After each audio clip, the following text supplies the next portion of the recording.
मनुस्मृतीच्या प्रतिमेचं दहन करत स्त्री व मानव मुक्ती दिन साजरा।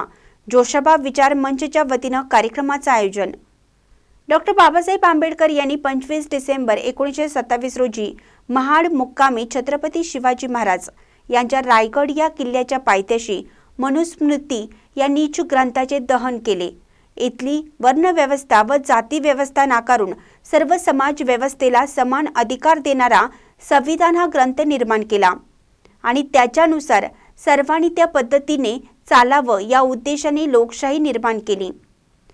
आज त्याच लोकशाहीच्या मार्गाने छत्रपती जोशाबा विचार मंचच्या वतीनं मानवतेला नीच मानणाऱ्या मनुस्मृतीचे ग्रंथाचे दहन करून आज तो दिवस स्त्री मुक्ती दिन व मानव मुक्ती दिन हा मनुस्मृतीच्या प्रतिमेचं दहन करून साजरा करण्यात आला।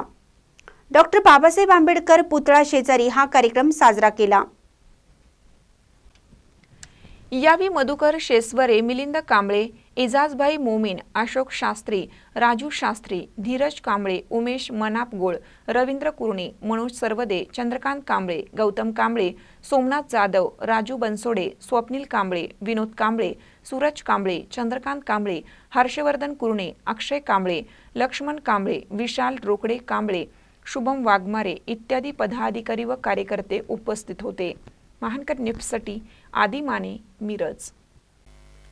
ताज्या बातम्यांसाठी महानकरेला सबस्क्राइब करा आणि बेल आयकॉनला क्लिक करा।